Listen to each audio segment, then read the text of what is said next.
Good morning. It is Brian here. It is the Art of Startup War. Every single week, we spend 30 minutes with an awesome entrepreneur that we at Expert Dojo have invested in. Today, we're going to have an incredible conversation with Ravraj over at Cloudworx, an awesome company, as I said, that we had the pleasure of investing in quite recently. And so, everybody listening to this show is going to be an investor. You're all looking to see if you can find the company that's going to be able to take your wealth and take it up to the next level in the same way that we do ourselves. So let's start looking at future unicorns. Welcome to the show. Yeah, thanks for having me, Ryan. Thank you all. Fantastic. Okay, so here's the way it works. We're going to look a little bit about your journey, and then we're going to take it to the value proposition of what it is that you've created and why is that so special. So why don't you take us back to the very beginning, take us back to the genesis of the idea, how you came up with it, and just talk to us a little bit about how that developed. Yeah, so I actually have a kind of a funny childhood story about my interest in IoT also in some sense. Back when I was in fourth grade, our father couldn't find the car keys. And we had just gotten a computer at that time. And we just discovered that there's this search functionality in Windows XP. Whenever you type a folder, there's this cute puppy, which is also jumping along as you're searching something. So out of all this ignorance, my younger brother just typed in the search bar, find car keys, which sounded very laughable at that time because how would a computer know where the keys are? But shift to almost 20 years down the line, you can actually ask your computer to find car keys and it'll give you something of a result. So that was more or less the same time when I got interested in programming when I was in sixth grade.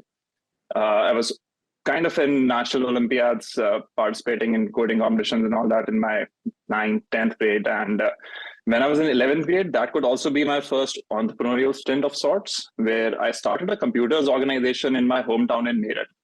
Now, Meerut is the kind of city in India where owning a computer back in those days used to be a big deal. Starting a computers club within school students who find interest in programming, in web development design, that was something that was unheard of almost like 15 years ago in some sense.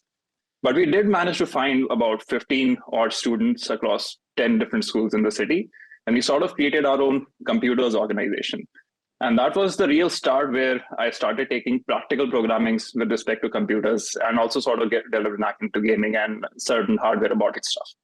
My real interest took forward in college, where basically I was admitted into Punjab Engineering College, PEC, as it's known these days, located in Chandigarh, India. And over there, my interest in robotics and hardware kind of grew exponentially. In my third year, I even developed one of the prototypes, and this was way back when IoT or these kind of concepts were a thing. Back then, it used to be called M2M or machine-to-machine communication in some way. So this was my college project of sorts, where I was able to control my hostel room switchboard from my laptop. It was kind of born out of my laziness, to be honest. But it did end up winning us some accolades. It did end up, getting a lot of recognition. But I never really thought that, I can create a company around this kind of product. Plus, our campus placements had already started, and I got placed in Google and Cisco. So I was already very complacent, and I wasn't really looking to start something on my own. And to be honest, I don't think I knew any better back then, even if I would have started. So going the usual route, I took my campus placements, started my career with Google for about a couple of months, then moved to Cisco, worked there for about a year and a half. And that was the same time when this whole hype and momentum of IoT was picking up. So that's when I really rekindled that idea, that what I did back in college is IoT in some sense. So why not create a product or create a company around it and see what we can do out of it? And by then, I also had some sort of semblance on how I could go about it. So that was the birth of my first company, ThinkBot, which was primarily a hardware startup focused on smart home devices and smart home use cases.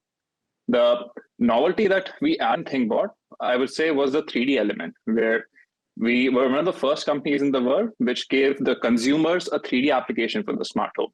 Just the way the look and feel of my room is captured using a photo, it could be converted into a 3D model and people could make it interactive and play around with it. Got us featured nationally, internationally as well. I was also featured in Forbes 30 Under 30 in the Asia inaugural edition in the consumer tech category. But the market forces, I guess, weren't really in our favor.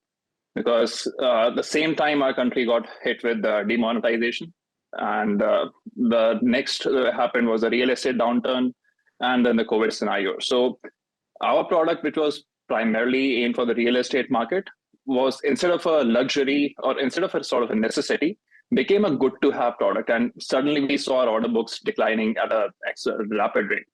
So that sort of led me think outwards that, we had a good thing. What can we really make out of this? That led to the birth of Cloudworx in 2019, where I understood that everybody wants 3D. Everybody, the moment they see their device or their house, their building, factory in 3D, it really creates an impact that cannot be matched by any other application. So that's where I felt the real value lies. And that's sort of like the idea behind Cloudworx that we are trying to simplify. Our mission is that we want to simplify and make 3D accessible for everyone. And the best way I could find to do it is via a no-code platform that solves these nuances of having to learn IoT, of having to learn 3D, so that you can focus on building an application and then not worry about other technical stuff that go about the nuances in creating these kind of complex processes and complex solutions. So in 2019, so in December 2019, we sort of, that was basically our incorporation. And just when we were ready with our beta, we were hit with the first wave of COVID. But it was also a learning experience where instead of okay, let me take a breath. Okay, so cool. I got it. Okay, so this is good. You started it off. Obviously, what you've shown here so far is that you have a depth of experience which built up. This is not something that you decided over 5 minutes. You iterated and you worked your way through it. And your mission statement is absolutely huge, which is that you want to give accessibility to everybody, right? Which is something which is incredibly difficult, because you're right. Very, very few people know how to code, and it's incredibly difficult. And most people don't want to go through that learning process. They want to be able to get the outcomes of what you can get from being able to code. Talk to me about the difficulty at the beginning of creating the actual company Cloudworx that you have right now. So you're there, you're setting it up, you've come to the conclusion, you want to give accessibility to everyone. How did you pull together the team? How did you pull together the money? And what were the challenges at the beginning? Yeah, so initially it was just myself and one of my co-founders, Pushpahas. So the two of us were sort of almost burning the midnight oil on a daily basis until we had some sort of a working prototype where initially our framework was based in Unity, if I have to be a bit more technical. So we use Unity's engine to create some sort of a gaming framework. It was similar to the way a gaming company would internally work. They have their own plugins and tools that you install on top of Unity or Unreal Engine, and that's how you get into that company's game development pipeline. So we basically took advantage of that route, and we took the sort of the nuance of that application to a more IoT perspective, where instead of creating these Unity plugins for game development purposes, you'll be using them for creating IoT, smart home app, smart building apps, these kind of purposes. At the moment we got ready with our beta, we did get a couple of Indian clients signed up, the likes of GM, Wipro, and Tuya. But the moment the conversation started to mature, we were hit by the first wave of COVID. So our entire plans were kind of in shambles in one sense. Like, we got the product ready, we got everything out, and we even closed our seed round from a couple of angel investors in India, by the likes of Let's Venture, Far Network, and a couple of other angels. Due to the whole COVID scenario, the funding situation got delayed by another 6 months. The client orders never came through. The product was still there. So instead of like trying to reach out to other clients, we had nothing else to do just sit on the product and trying to improve upon it. That actually helped me, and it was kind of like a blessing in disguise, because the disadvantage that I found with Unity was that we eventually have to download an application, whether it's if you're using a Windows or an Android phone, you will download an app and then use our 3D application to do something. Whereas the best way and the most, and again, going back to our mission statement of accessibility, the best way to make it accessible for everyone is basically a web browser. Because a web browser is on every platform, whether it's a mobile, even your Samsung refrigerator these days, and even AR, VR, XR devices. So if we make a solution that is compatible with a web browser, we don't have to worry about all these 50 types of other device compatibilities. So then we started working on those lines. So, and fortunately, by the time that we created a solution using Three.js and WebGL, to be a bit more technical about it, So that helped us replace Unity as an entire pipeline. And basically then JavaScript and WebGL became our way to go for 3D in some sense. Yeah, and I And want to well, bring up a point because the technicalities are a little bit important. But what's yeah, much yeah, more important here is that as a great entrepreneur, as you're trying to make sure that you get to that place where you're building a unicorn, which is really what the investors are really listening for here, you were iterating, you immediately came out, you put it out to market, you went for responses back. You knew the generality of what you were creating is something tremendously important. Like low code, no code is the future. We all know that. The ability yeah, to be able to get applications built very simply is one of the most important things that currently exists within the IoT space. You knew that you had to yeah, fix that problem and you went yeah, straight yeah, at it. And then you listened to your clients. I think COVID is fine, but it was like it's a slight factor. The much bigger factor is your clients told you, hey, we like this. We like the direction that you're going into. We want you to build it in a simpler way, which will yeah, improve the yeah, accessibility. And you listened. So yeah, version two yeah, of the product come out. Talk to us about version two and then how you yeah. attack the market with that. Yeah. So I guess version two of the product is what, in some sense, I would say was our product market fit. Because the moment we started demonstrating this aspect, and the biggest selling point of having it in a web browser was any factory worker or any remote worker just has to scan a QR code and they're in the application within one step instead of having 5 steps to follow something, create a login, and then access what is going on in 3D. So this accessibility and another huge optimization that we did was we understand that most of the clients that we are serving for, the factory workers don't own expensive phones. So thereby they don't have a lot of processing capability in the phone. And having a GPU is something that you could only wish for. So we had to design a 3D solution that would work on non-GPU frameworks and still be compliant and wouldn't feel like it's hanging the phone or making things really heavy.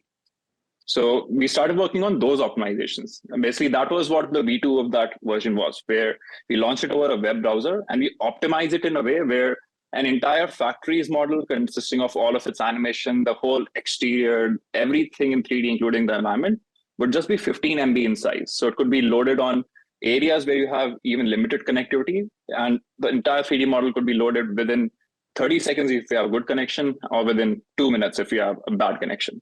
Wonderful. And talk to us a little bit about two sides. One side is how did you build the team at this stage? Because once you hit product market fit, it actually brings its own set of problems, which is like, oh Yeah, my yeah, gosh, we got to build a team and we got to have people because we have to be able to provide what we're promising the clients. And I also want to yeah, start talking yeah. about what was the client reaction to this? How did you now take this product, bring it out to market, and start testing it out with customers so that you knew that you had hit not just product market fit, but that you were starting to hit scalable product market fit? Yeah, yeah. So I would still consider us on the journey of scale on that way because we're consistently learning and improving those processes and reducing our turnaround times on those fronts. The best approach initially that we sort of figured out and which really worked for us was see, because it's a new product and the metaverse term itself is a very whole new nuance. The thing that I'm calling enterprise metaverse, just like IoT or M2M, used to be called digital twins a couple of years back. Still, some companies still call it digital twins, but from the since the time Mark Zuckerberg has really put all that $230 billion plus in Meta, everybody is trying to latch onto the metaverse vocabulary. And that was also one initiative that we thought that most of these enterprises want to get into the metaverse, and the current solutions look very gimmicky to them. So even they don't know what the useful solution of a metaverse would look like. They want to see their factory in 3D. They want to simulate certain processes. But what are those processes and what are the metrics that they want to simulate? Even a lot of times, at least almost 90% of the times, the clients themselves don't even have the clarity that what do they really want to see in 3D. So the best way even they wanted to approach it was for an initial period of 1 month or 2 months, they wanted to try out a POC with certain limited features and limited clarity, kind of like a narrowed down tunnel vision to approach the problem. And once that POC or pilot was solved, then we would give them the SDK where they could then build up and create their own solutions based on that fundamental framework. Good. And then just talk to me a little bit about like how many clients did you bring on? How many people did you bring on? How was the challenge between the money that you were raising, the people that you had, and the actual products that you are rolling out. Because whether it's a proof of concept or whether it's a real product or whether it's a skinny down product, you still have to satisfy the customer that they feel that Yeah. what you're offering them is something that they want. Yeah. So I would consider myself lucky also in some sense that I was able to find and hire the team. I do believe that finding the team is a good amount of luck as well. Where finding the right people, like hiring is a process that never stops. But the right people just come and go, and you just have to be lucky at that moment where they're available to join you in some sense. Yeah. So I kind would, of agree. I believe that the more you practice, the luckier you get. So I think yeah, that yeah, you'll always find the better entrepreneurs get luckier than the lesser prepared entrepreneurs. So yeah, yeah. I'll give you the humility, but I won't necessarily agree with you. And so tell me about these wonderful people that you brought on. Yeah. So most of my team comes from a background in. So the thing is, the tech stack that I require is similar to a tech stack that a gaming company or a VFX company Of requires. course, yeah. So, but convincing those people to join an enterprise 3D product is something that's going against their passion, because the reason these people got into 3D was because they wanted to develop games. They wanted to see their work of art featured in movies. So, what I have, the way I would practice this statement, and over time I sort of honed onto this thing. Again, paraphrasing Steve Jobs' reality distortion field in some sense. So the way I created this reality distortion field around these employees were that if you're working for a game or a 3D gaming company, whatever model that you'll be working on, whatever project that you'll be working on, that's just one part or one small part of the entire game. Fine, you'll get your name featured in the credits. Fine, you'll get that visibility. But are you just satisfied being a small part? Whereas if you come over here, the kind of project that we are working on is we're creating cities, we're creating airports, we're creating shipping ports. These are used by millions of people on a daily basis. And these are people who actually appreciate that conversion in 3D, and they'll respect you for it, for life in one sense, not just for a couple of seconds when they see it in a movie. So what do you think would create more impact? So this statement, this sort of reality distortion field, when I created for them, helped me convince a lot of people to join our cause and focus on this. Incredible. And then so on the customer side, so now you brought the people on, and were you still using the funding that you had raised from the venture capitalists before, or were you starting to raise new funding now? Yeah, so I'm starting to raise new funding at the point. So we've been operationally profitable, but the thing is, I've been using back the money to hire more and more people in the team. So I wouldn't still consider it profits in one sense. It's more or less I'm putting more money in the growth of the company in some sense. So the current inflection point that I'm seeing is, at least over the past couple of months, this whole noise around the metaverse is kind of fading, and people are appreciating the useful solution, at least in some sense. So that's where I feel that our value is really getting tenfold now, because people are already like, the people who got it really understood that our solution has imperative value rather than just being a gimmicky metaverse solution. And they got it 2 years ago. So now it's just that those number of people are going to increase tenfold. So I also feel that this is a great time to take advantage of this market momentum. And that's why we're also raising this round. Right. And then, so, okay, so let's talk a little bit about the customers, because we've looked at whenever we're going through this process and we're trying to help investors look at whether this is a good value proposition for them. They're looking at a number of different things, right? They're looking at the Yeah. team. Obviously, you've got an incredibly strong team and you're in a good place, and the ability for that team to execute. And you've done nothing but execute so far. So that's a tick in the box. They're looking at your product fit, and do we have a product fit that actually the market wants? And I think, again, it's quite obvious that providing low code and no code access and ability to be able to create 3D models and immersive models for factories throughout India and throughout the rest of the world is a no brainer as well. They're Yeah. also going to be looking at, can we show that there is a client paid need for this? Because look, a unicorn gets built because a company Yeah. gets to grow from the beginning all the way up to $2, $3, $4, $5 million a month in revenue. So the investors want to be able to see, do we have the initial customers that are buying? Yes, we do. Okay.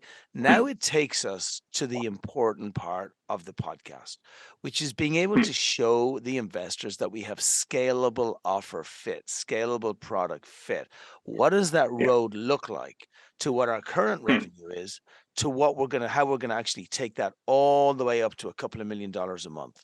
So let's talk Yeah. about what those initial clients were paying for those POCs, those proof of concepts, and then let's look at like how much money those clients would pay when they move out of POCs, and then let's look at how many more clients we need over what period of time to take you from your seed, which you are at right now, all the way through to your Series A, and then all the way through to that beautiful unicorn where everybody is celebrating with champagne because they invested in you. Talk us through that client journey and how you add customers over that future period so that everybody wins. Great. So great question, Ryan. Thank you. So the way I would see it, I think of it like a game with a couple of difficulty levels established in this sense. So what I would say is the boss level of that unicorn is that having an MRR component of 2 million or an ARR component of 25 million. That would really put us at a projected valuation where we can consider ourselves a unicorn or something on those regards.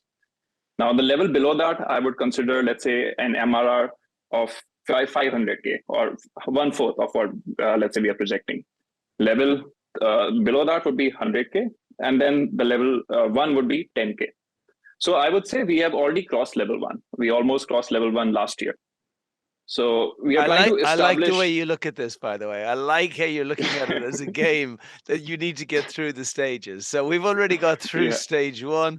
It's proven the 10K a month is there. Investors, you can relax. Now we're going to get, and by the way, to get to stage 1, talk to us about how many clients you had to have on board. Talk to us about how long those clients were staying on. Like, just help the investors feel comfortable with the fact that what you've done so far is something that is sustainable and going to grow, and not just 1 or 2 contracts.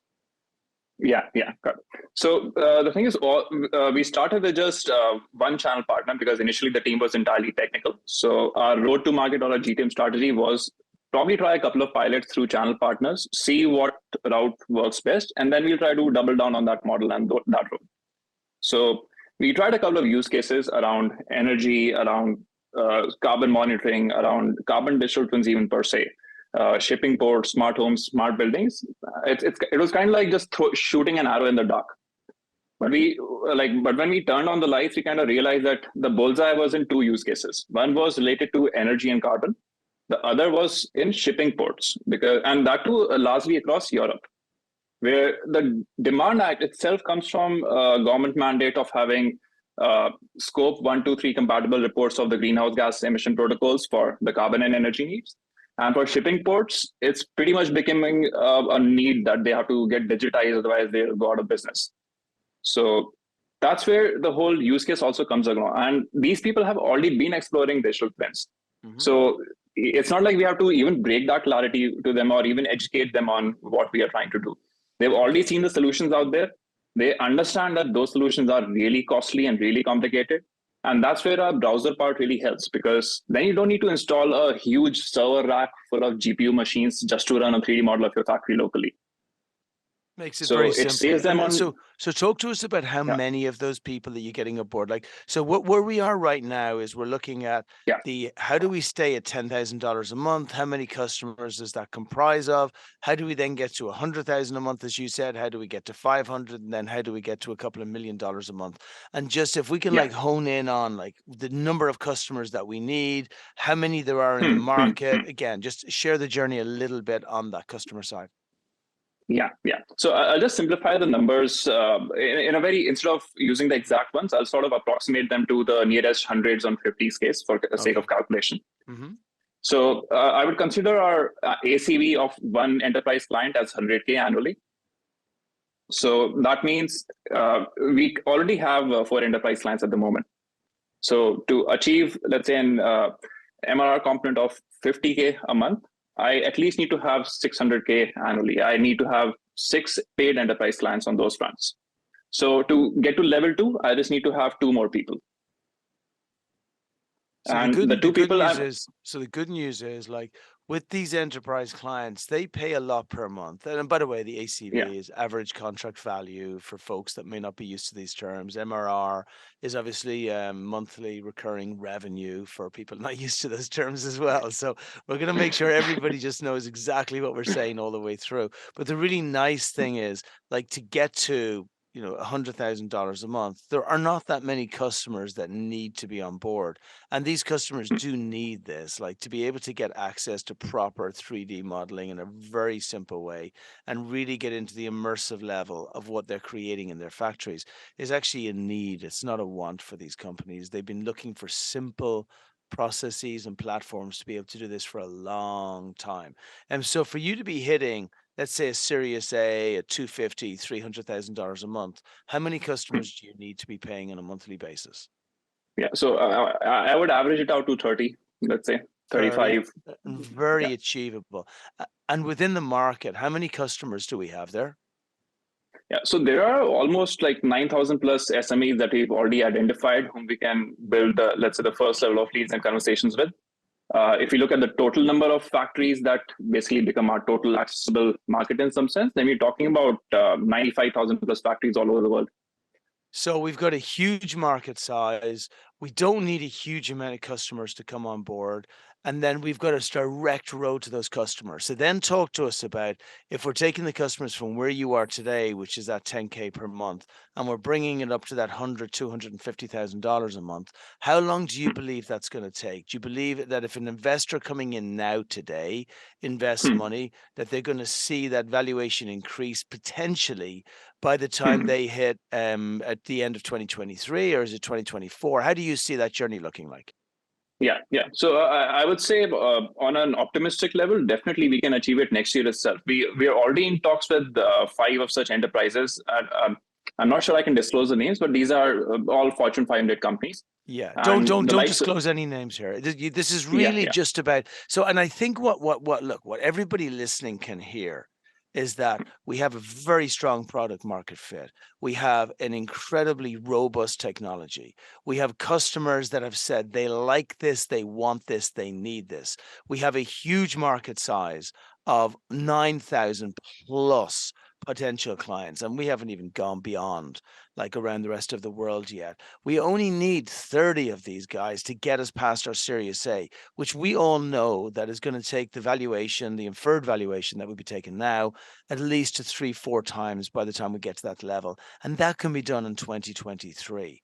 And so I would say, as an investor, most people listening are going to feel very good about this. Now, in the last 2 or 3 minutes, what I really want to get across to investors is they're looking at you, they're comfortable with the team, they're comfortable with you, they understand the product market fit, they understand the scalable value and potential of the company. Now they're just saying, okay, finish me off. If I'm going to put money in you, how much are you raising right now? What does your seed round look like? You don't need to say exactly where you are in that seed round, but maybe what you need, and why should we invest in you? This is it. And then finish off also with your email, so folks can contact you as well.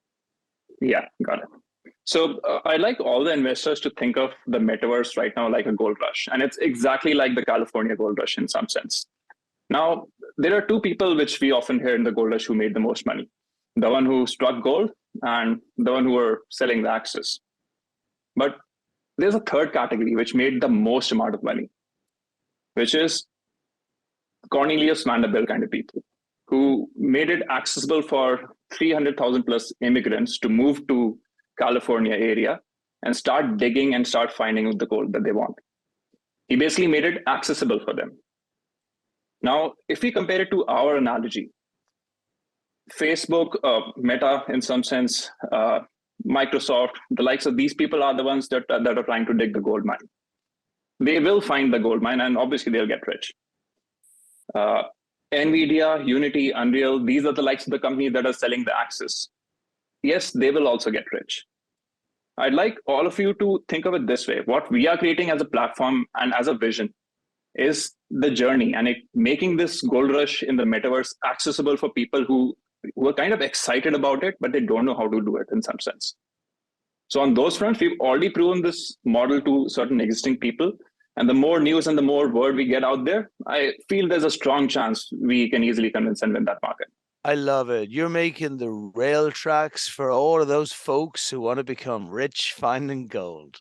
Yeah, awesome. Absolutely fantastic. And how can people contact you? Yeah. So my email is yuvraj@cloudworx.ai. And you can even reach out to me on IM on WhatsApp or FaceTime. My number is +91 as the country code and 98801 67551. Wonderful. And always, everybody can always contact me, Brian at expertdojo.com. And again, just to finish up here, really important, as always, we're not speaking to people here to promote who we believe could be a good entrepreneur for a future. We're talking to you merely about an entrepreneur we have personally invested in at Expert Dojo because we believe that every single thing that Yuvraj has said here about the journey to becoming a unicorn is something which is extremely achievable in our minds.